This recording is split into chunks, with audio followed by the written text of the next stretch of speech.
escuta, todo mundo que escuta não avalia, porque como eu sou um ditador, né, se alguém avaliar eu tiro do grupo, entendeu? Então é assim que a gente faz, né? Tá fora do lugar, né? O senhor sabe que uma vez eu fui fazer uma palestra, aconteceu uma coisa assim, né? Uma criança estava na frente assim e falou assim: tio, estou um pouco incomodado. Posso falar uma coisa? Estou um pouco incomodado com o senhor. Mas por quê? O botão do seu paletó está abotoado errado.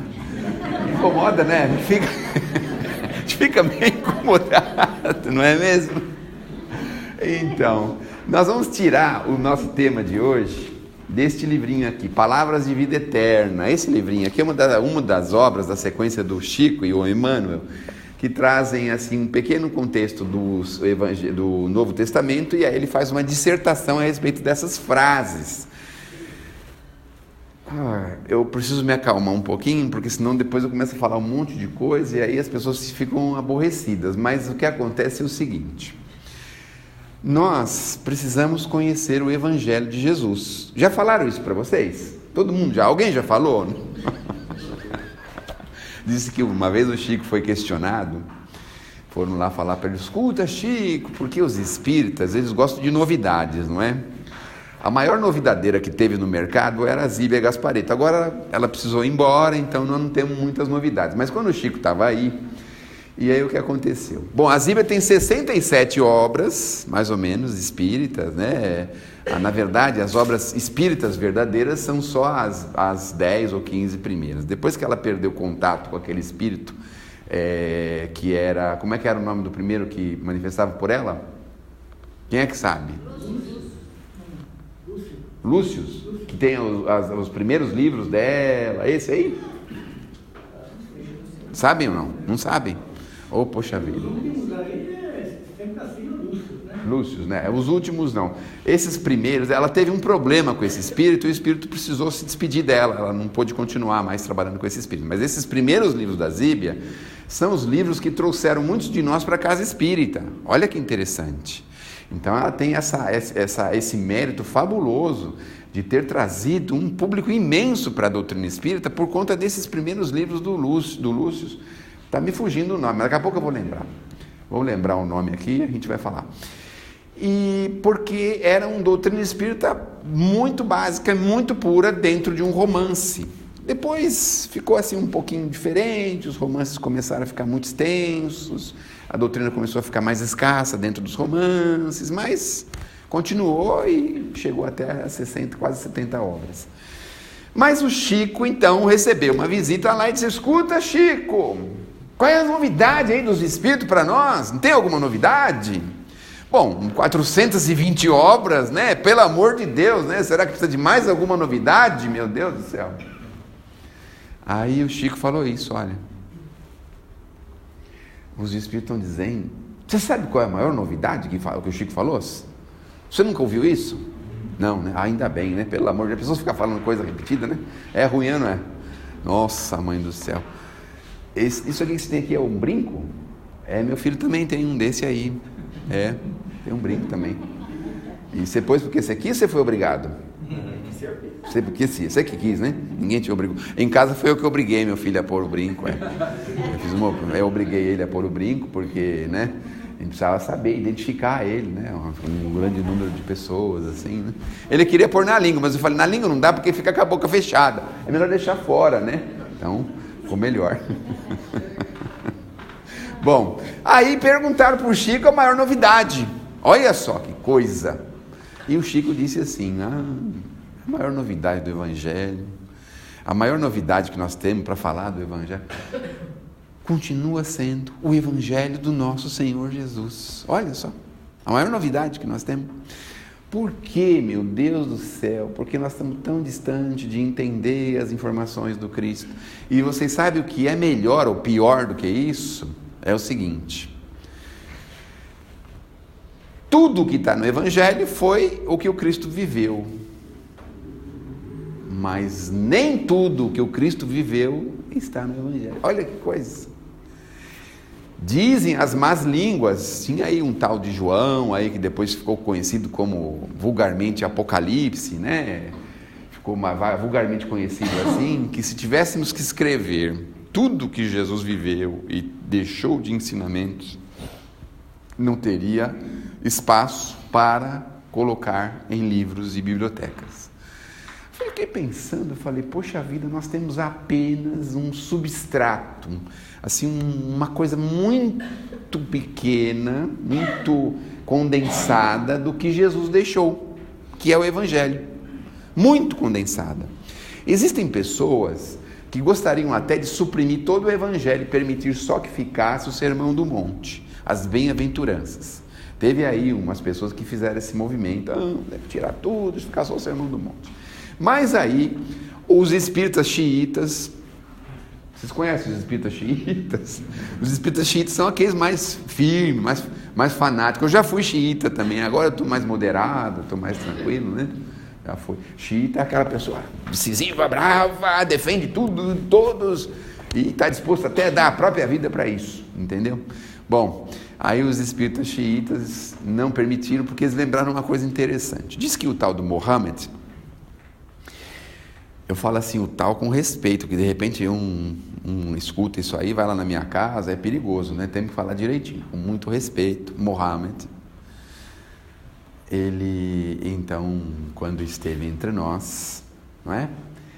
Ele deixou lá algumas informações.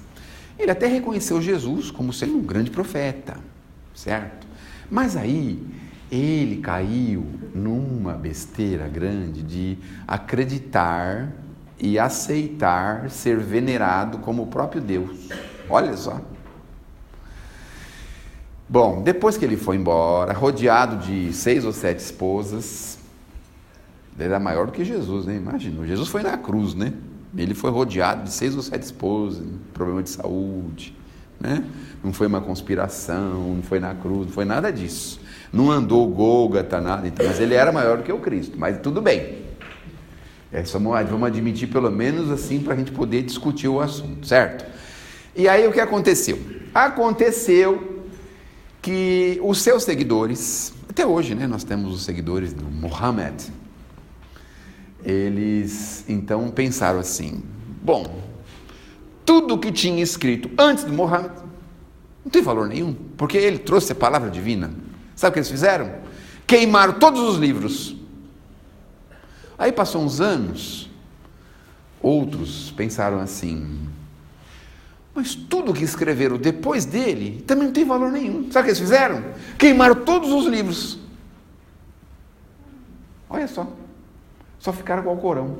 Olha só, que coisa. Então foi por isso que os xiitas e espíritas não permitiram fazer nada com o Evangelho de Jesus. Então, se o Kardec pegou o Evangelho, dissolveu o Evangelho e pediu explicação para os espíritos para fazer esse livrinho aqui, o Evangelho segundo o Espiritismo, então é sinal de que tem muitas informações aqui dentro que nós precisamos entender, dentro do Evangelho de Jesus. Óbvio, claro, não é mesmo? Então, aliás, eu trouxe 2 aqui para dar de presente, de graça. Não vou cobrar nada, tá bom? É uma oferta que eu vou fazer, porque normalmente eu costumo vender os livros, não é? Normalmente eu vendo. Alguém precisa? Alguém está conhecendo a casa?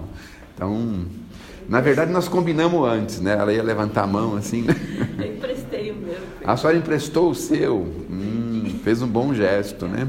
Então vou emprestar esse para a senhora. Quando a senhora receber aquele de volta, a senhora me devolve, tá bom?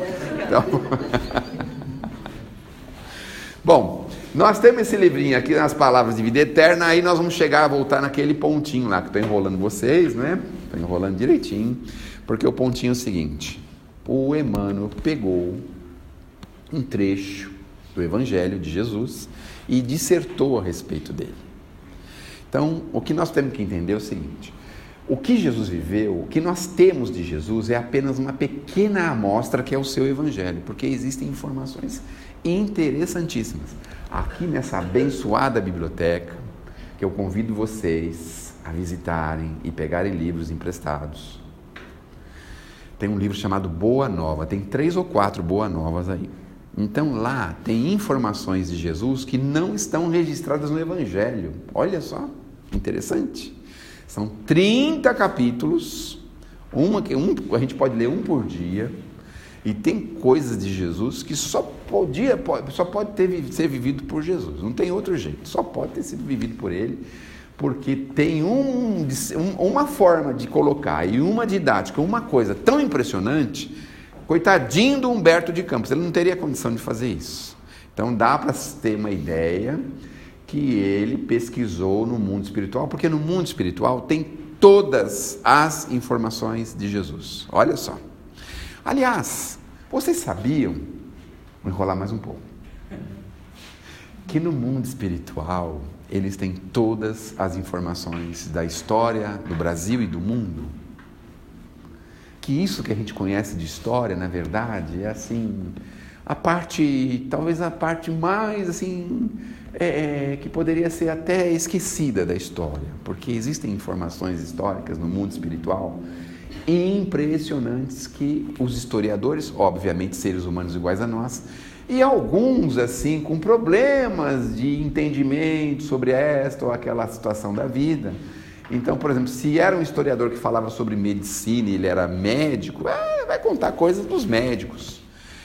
Mas se ele tinha lá, sei lá, queria retratar a história de acordo com um entendimento, com uma visão dele, ele retratava com a visão dele, não é? Porque a história é mais ou menos assim, são as pessoas que contam, não é? As coisas acontecem, mas as pessoas é que vão escrevendo, vão documentando, vão fazendo essas coisas. E as pessoas são falhas, como nós. Mas a doutrina espírita tem um compromisso que talvez vocês não saibam. Eu vou falar agora em primeira mão. Olha, estou trazendo novidades, né? A doutrina espírita tem a tarefa de reescrever a história. Olha só. Os espíritos têm essa tarefa conosco, aqui, especialmente no Brasil. Bom, esse tal de Humberto de Campos começou a reescrever a história. O que ele fez? Pegou e fez um livrinho chamado Brasil, Coração do Mundo, Pátria do Evangelho. Certo? Muito bem. Só que existem informações esparsas dentro da obra psicográfica do Chico. Olha só. Por exemplo, História Mundial.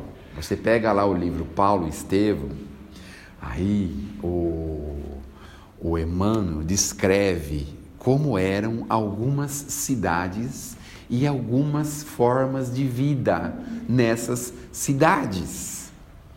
Olha, isso deu tanta confusão, mas deu tanta confusão, que só serviu para levantar a doutrina espírita do jeito que ela está hoje. Sabe por quê? Alguns historiadores pegaram a obra do Chico para pisar em cima dela e falar: esse homem é um impostor, esse homem está falando bobagem, está ensinando errado, está fazendo coisa errada. Teve um senhor no Rio de Janeiro, isso também eu acho que ninguém sabe, né? Tá. Então, que bom, eu estou falando coisa diferente, coisa nova, né? Esse senhor no Rio de Janeiro, ele é um historiador, ele pegou o livro para fazer isso com o Chico. Aí pegou o livro Paulo Estevam, e aí ele falou assim: o quê? A cidade de Corinto era assim? De jeito nenhum, a história não fala isso. De jeito nenhum. Eu sei que passou algum tempo, trouxeram uma informação nova, que descobriram, escavaram e descobriram quase toda uma cidade que estava edificada em mármores. Olha só.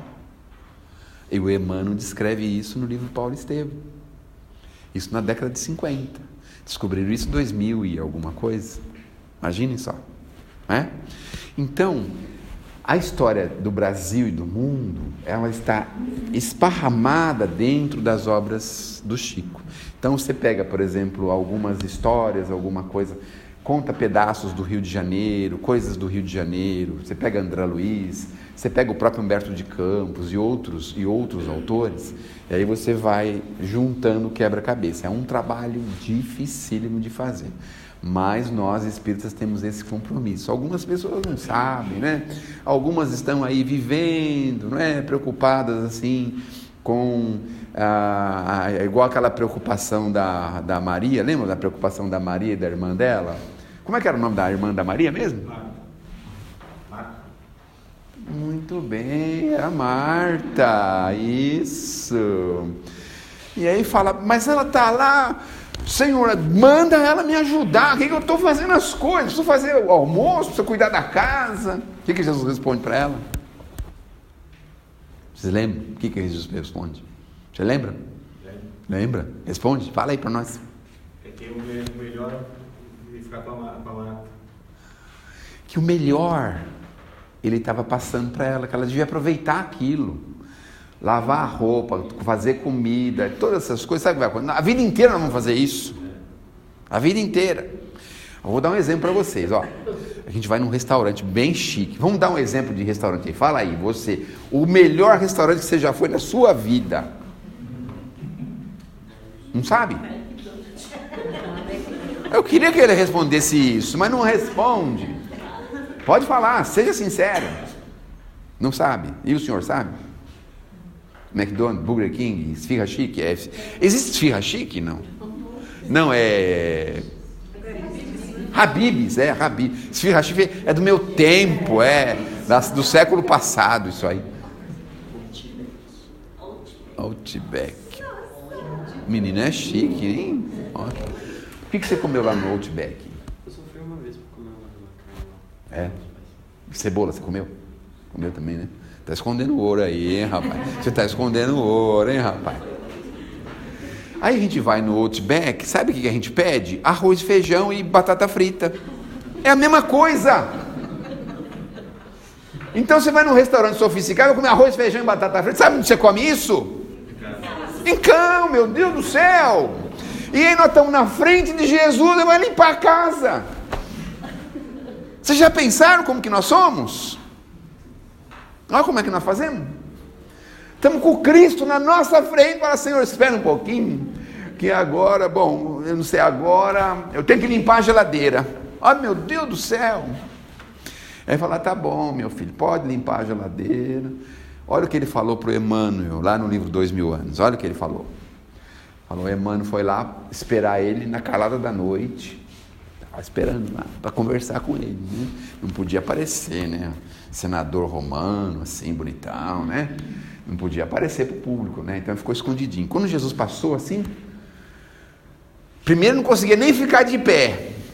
O senador romano de joelho para Jesus. Meu Deus do céu, não conseguia ficar de pé. Aí Jesus falou, senador, você veio aqui por causa da sua filha, né? Seu interesseiro. Olha Jesus conversando com ele. Olha, mas a sua filha vai receber um benefício. Não é por você não, viu? Não adianta ficar de joelho não, tá? É por causa da sua esposa, a Lívia. E aí falou assim, mas eu vou te dar uma colher de chá, tá bom, senhor senador? Como é que era o nome do senador mesmo? Públio Lentulus, muito bem. Olha só. Aí dei uma colher de chá para o senador, disse assim, se você quiser, você pega e vem comigo, me segue. Se você não quiser, aí você espera a poeira dos tempos. Sabe o que ele escolheu? Raciocina, poeta. Não lê, não sabe? Se você quiser, me segue agora. Senão você espera a poeira dos tempos. O que você acha que ele escolheu? Seguir agora? Se fosse você seguiria agora? Você não esperaria a poeira dos tempos? O senador romano foi menos esperto que o rapaz. Esperou a poeira dos tempos. Olha só. Nesse livrinho aqui nós temos Palavras da Vida Eterna, Pai e Amigo, é o item 97. A última recomendação, prometo que é a última, tá bom? A gente às vezes não tem muito fôlego para ler o Evangelho de Jesus como ele deve ser lido. Mas essas passagens aqui significam o seguinte: o Evangelho de Jesus não deve ser lido como um romance, porque existem muito conhecimento e muito ensinamento no que Jesus disse. Todas as letras, todas as palavras, é claro, existem exceções, até porque isso foi escrito por outras pessoas, não foi pelo próprio Cristo, óbvio, não é? Mas estão lotadas de informações preciosíssimas. Por isso esse companheiro pegou frase a frase, capítulo a capítulo, item a item, versículo a versículo, e dissolveu isso para a gente poder entender. Então aqui ele pega uma passagem lá do Lucas, no capítulo 15, que tem duas coisas interessantes lá. A primeira de uma senhora que perdeu a dracma dela, ou eles falam em algumas versões, a moeda dela. Deve ser uma moeda de ouro, né? Pelo amor de Deus, né? Perdeu a moeda dela. Você já ganhou uma moeda? Já? De quanto você ganhou? Várias? Várias de R$1. Então não tem moeda mais do que R$1, imaginem, né? Então, você ganhou R$1 era o que a viúva lá deu lá para caridade, sabia? Ela deu 2 moedas de 50 centavos para caridade. Não esqueça disso, hein? Bom, aí o que aconteceu? Ela perdeu a dracma perdida. Quando ela acha, ela não dá uma alegria? Meu Deus, perdi um negócio, achei. Olha, querendo parafrasear, já parafraseando, vou dizer para vocês assim, eu tinha um amigo que ele tinha 3 óculos. Um de perto, um de longe e um para achar os 2.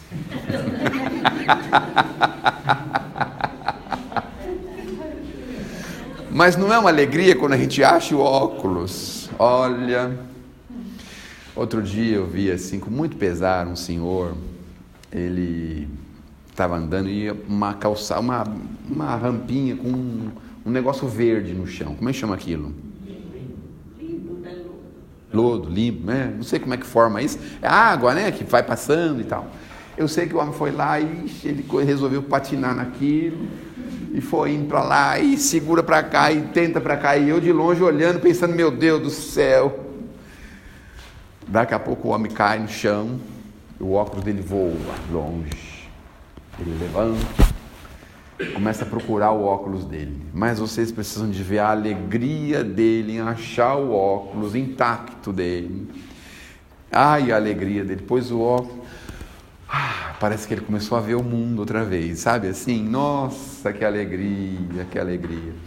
Então a gente pensa que essa moça fez a mesma coisa quando achou aquela coisa que ela tinha perdido, uma coisa valiosa, ela achou de volta. Olha que coisa legal que é. A outra coisa é quando a pessoa faz a cirurgia da catarata. Alguém já fez? O senhor já fez? Já fez? Eu não sei se é da catarata, mas tem uma cirurgia que minha esposa fez. Então fui levar ela. Aí depois eu saí de lá, depois de 2 horas da cirurgia. Aí fui trazer ela. Aí ela abriu o olhinho. Meu Deus do céu! Eu estou enxergando o letreiro do ônibus. Minha Nossa Senhora, estou vendo a placa do ônibus. Começou a enxergar tudo. Olha que alegria dela. Era mais ou menos o que aconteceu com essa senhora aqui. Mas aí tem uma outra passagem, que é a passagem do filho pródigo, que todo mundo deve se lembrar. Qual que é a passagem do filho pródigo? Ele pediu para o pai vender todas as coisas dele, que ele tinha lá, e dar a parte da herança dele. Já aconteceu isso comigo lá na minha casa. Uma vez aconteceu isso, Eu estava lá sossegadão, estávamos todos sentados na mesa. Agora você presta bem atenção, vocês dois, viu? Presta bem atenção, vocês dois aí, tá? Vocês pensaram que vieram aqui só para... não, presta atenção. Aí, tá lá todo mundo sentado na mesa. De repente alguém fala assim: escuta, pai, quanto vale a nossa casa?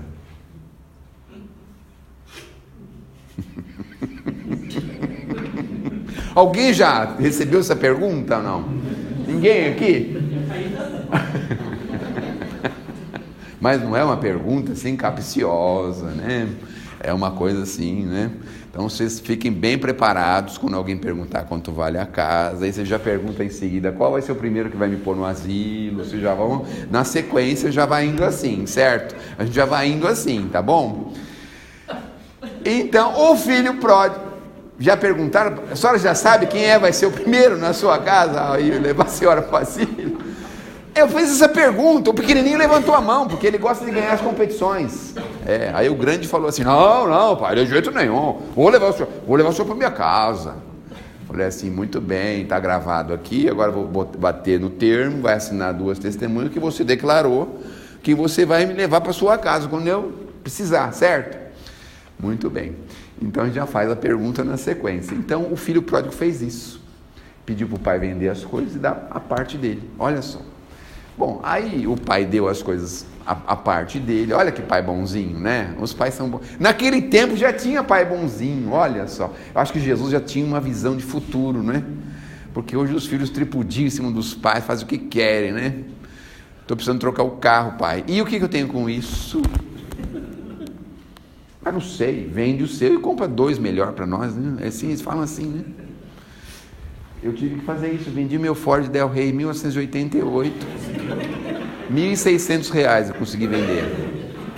Vocês se lembram dele, né? O senhor lembra, né? O senhor lembra dele. Aí eu vendi 1.600. Eu falei, bom, agora vamos comprar 2 para nós, né?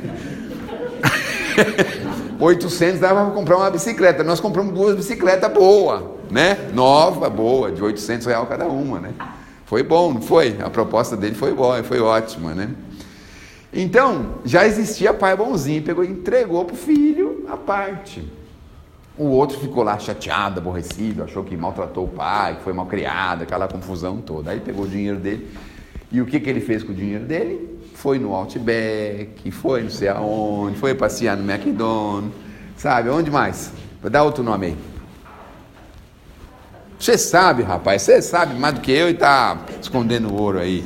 Então foi nesses lugares todos, e aí chegou uma hora que ele não tinha mais dinheiro.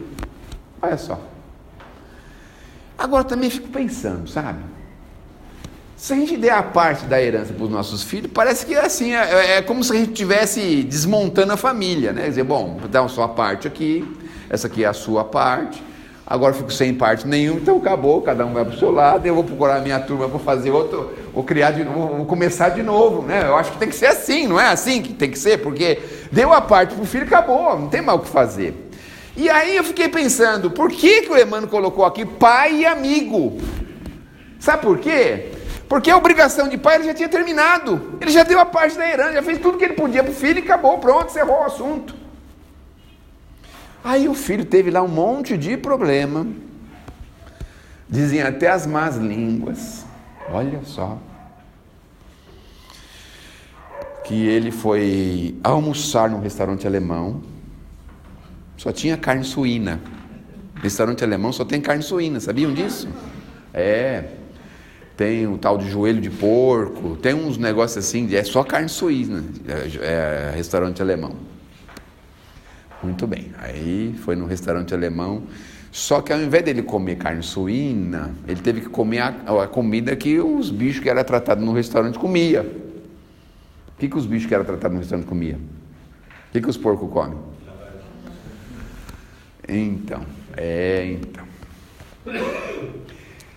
Lavagem, olha só, teve que viver um drama, né? Aí ele pensou em si e falou, eu acho que eu vou voltar lá, vou falar para meu pai assim, que eu trabalho para ele, porque os empregados do meu pai comem muito melhor do que eu estou vivendo aqui.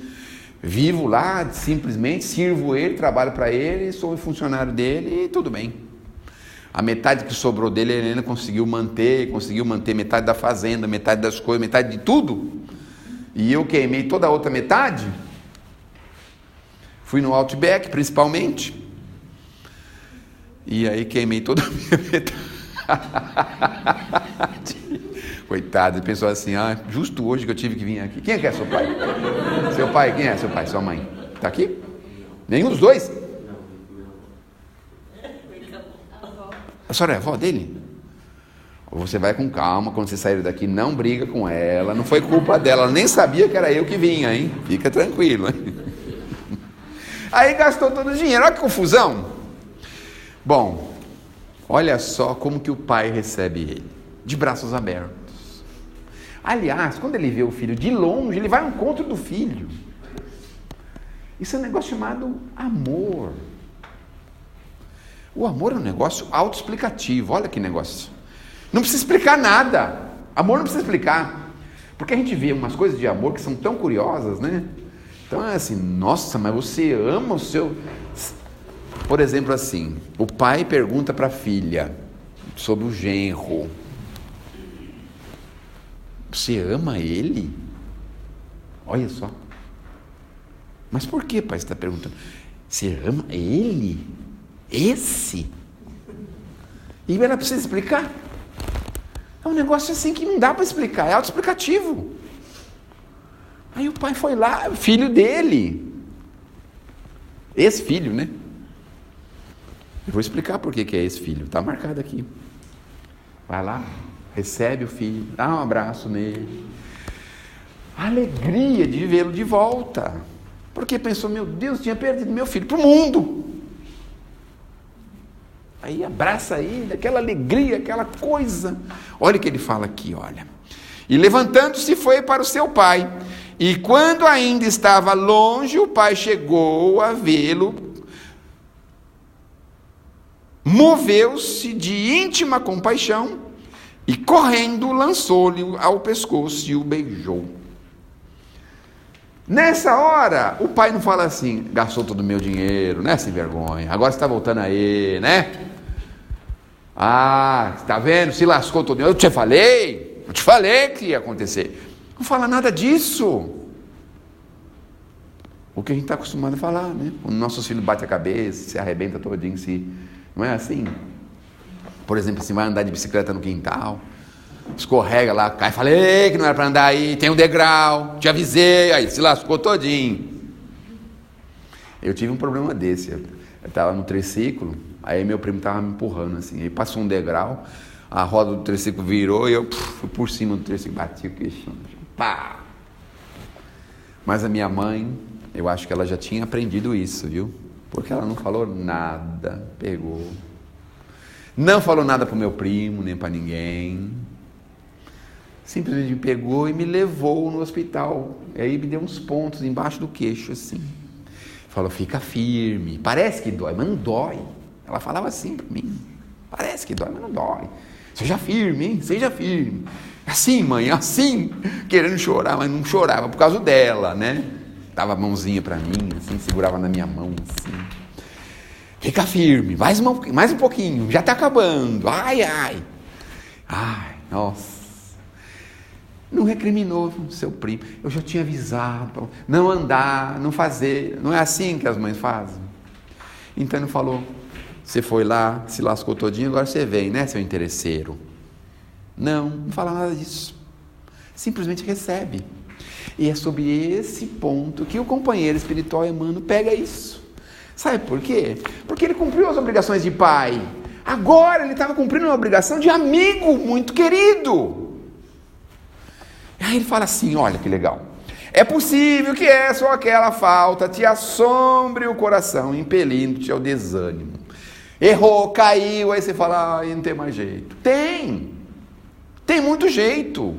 Olha, o Chico foi uma vez na penitenciária, na década de 70.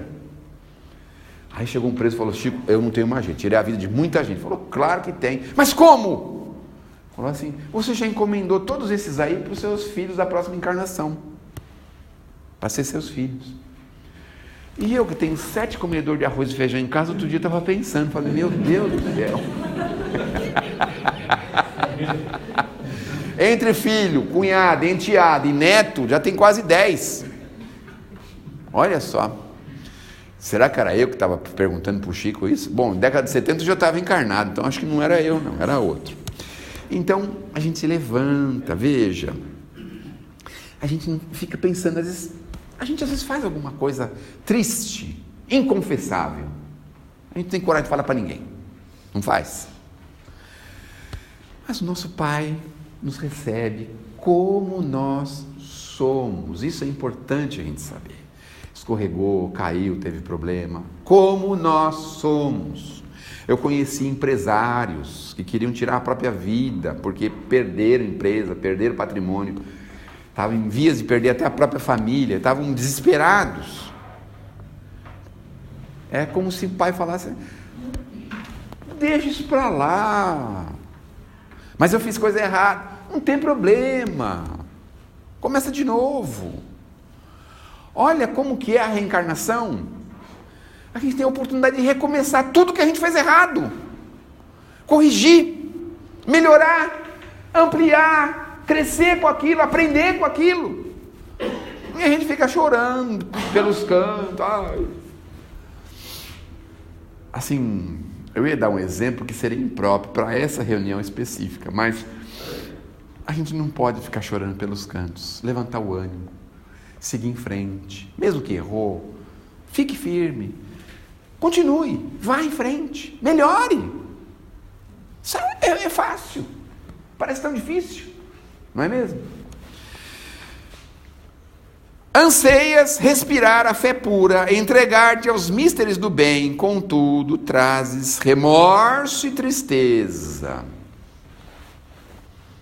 Vocês acham que Deus está ligando para isso? Eu fico pensando, as pessoas falam, vai ofender a Deus, hein? A gente tem capacidade de ofender a Deus? De jeito nenhum. De jeito nenhum. Olha o que nós fizemos lá no Japão. Jogamos 2 bombas atômicas lá. Sabe o que aconteceu no outro dia? O sol nasceu como se nada tivesse acontecido. Olha só. E Deus estava preocupado com 20 milhões de pessoas. Recebeu todo mundo, tá certo. Falou assim, bom, agora vocês vão voltar e vão se preparar. Vocês acham que ficaram tristes, chateados? Tá bom, vamos dar uma oportunidade para vocês voltarem, melhores. E aí vocês tomam conta do que vocês quiserem, tá? Podem até ir lá tripudiar no país que jogou a bomba em vocês. Enche eles de carro, porque é isso que eles gostam, né? Diz que os americanos outro dia tiveram que fazer um movimento lá, porque só tinha carro japonês nos Estados Unidos. E as fábricas americanas quase tudo falindo e os carros japoneses entrando cada vez mais lá. E teve que alguém falar, oi, pera, chega de carro japonês aqui. Temos que ter os carros americanos. Eles iam dominar os Estados Unidos pelos carros. Olha só, que coisa impressionante.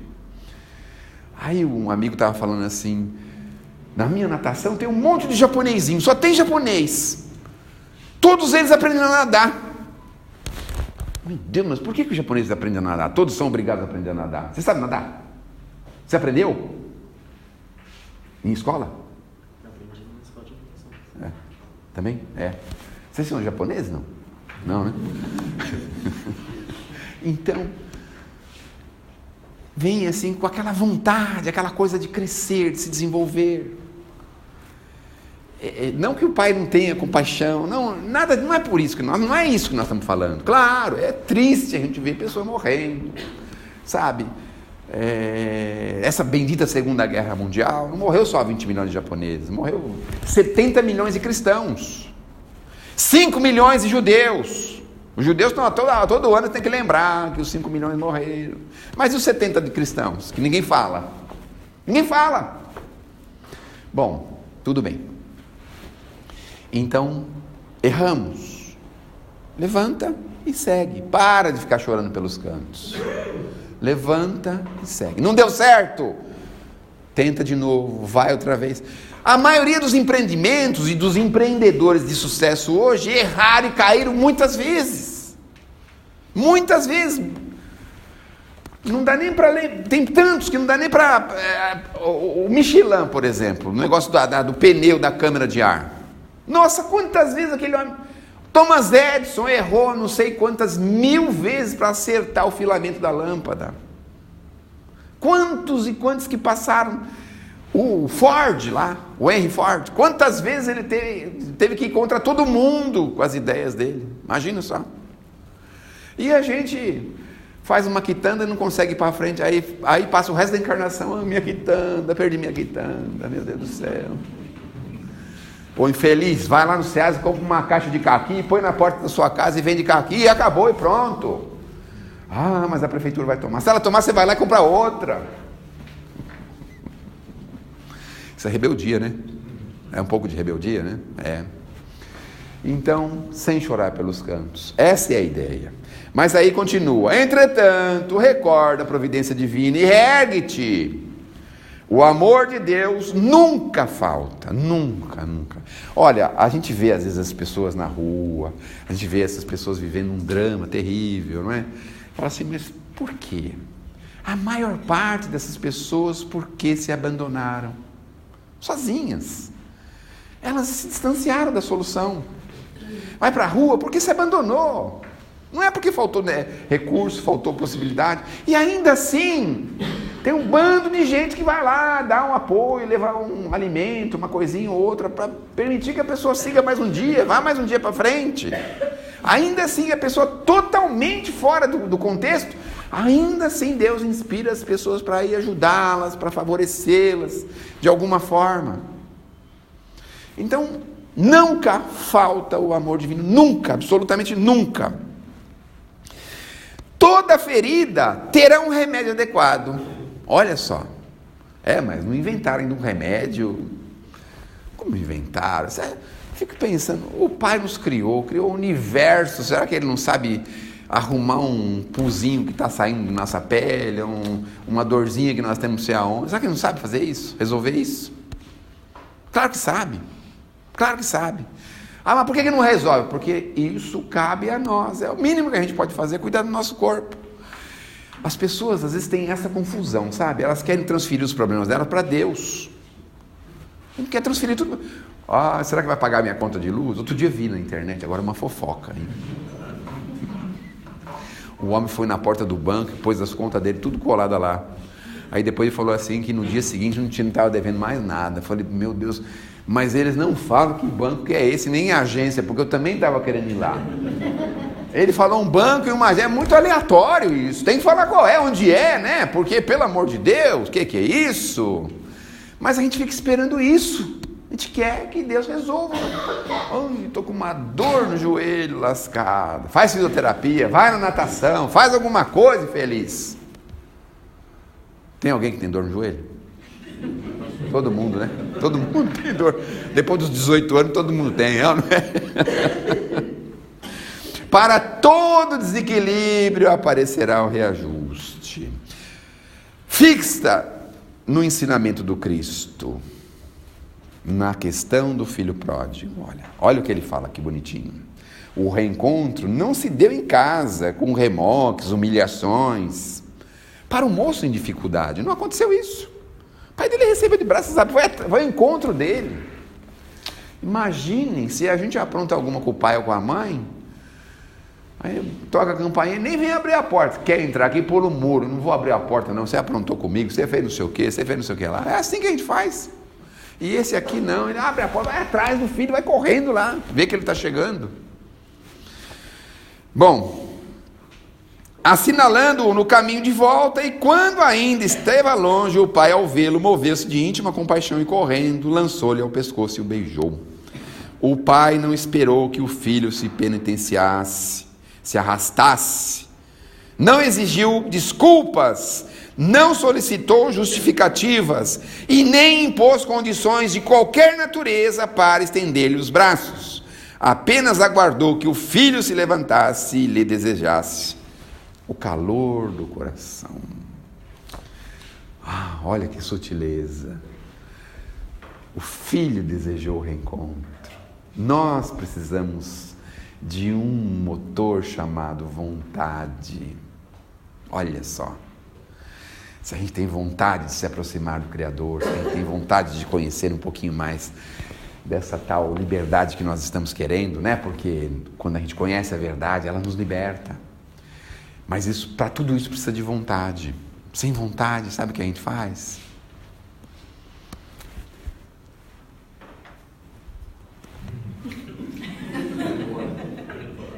Eu estou falando tanto que deu até sede nele, olha só. Não deu? Impressionante, né? Sem vontade. Aí eu vou dar uma palhinha desse negócio do tabaco. No fim, o Chico fala assim, escuta, Chico, o que pode fazer para a pessoa que não consegue se libertar do tabaco? Que se esforça e não quer. 2 coisas. Trabalho e oração. Mas precisa querer. Se não quiser, não sai. Trabalho e oração. Olha, parece tão simples, né? Mas não tenho nada para fazer em casa? Tem, sim. Começa lavando as paredes. Começa assim. Se tiver uma loucinha lá, aproveita. Um tancão cheio de roupa, aproveita. Se o ferro estiver queimado, conserta. Tem ferro queimado lá? Não? Começa assim. Não tem nada, né? Sou aposentado, né? O senhor é aposentado? O senhor tem alguma coisa para fazer em casa? Descasco batata. Tenho bastante. Não vou nem perguntar quem é a sua esposa, para não abafar o caso aqui, tá certo? Vou abafar o caso aqui, certo? Então começa, faz alguma coisa, caramba. Sabe o que a gente faz quando não tem vontade? Deita na cama, fecha a janela, fecha a porta, não sai de casa. Aí começa a dizer assim: tenho medo de escuro, tenho medo da rua, tenho medo do ônibus, tenho medo do carro, tenho medo do avião, tenho medo do trem, tenho medo do navio, tenho medo de tudo. Tem uns acidentes terríveis aí, né? Tem. O meu amigo não caiu lá? Aí eu pensei assim, a maior felicidade dele, achar o óculos, falei, meu Deus, se fosse eu quebrava o óculos. Ficou feliz de achar o óculos todo sujo, todo rasgado, raspado. Achou o óculos, ficou feliz. Meu óculos, graças a Deus. Vontade, é isso que falta. Queria conhecer um pouquinho mais da doutrina. Você tem vontade de ler um pouquinho? Não precisa ler essas 500 páginas. Pega uma coisinha mais simples, mais leve, começa assim. Pega um hábito saudável, salutar. Não aguento o livro. Pega a mensagem. 1 minuto. Uma mensagem leva 1 minuto para ser lida. Eu já cronometrei. 1 minuto. Pelo amor de Deus, ninguém aguenta essa ladainha, né, rapaz? Fala sério, né? Da próxima vez que a sua avó te convidar para você vir aqui, você pergunta assim, mas quem que vai, vó? Que Deus nos abençoe, que Jesus nos ilumine, que possamos ter um ótimo fim de semana. E olha, não desanime, viu? A próxima sexta-feira, pessoas muito capacitadas vão estar aqui e nós vamos aprender bastante com elas, tá bom? Muito obrigado e até a próxima, se Deus quiser.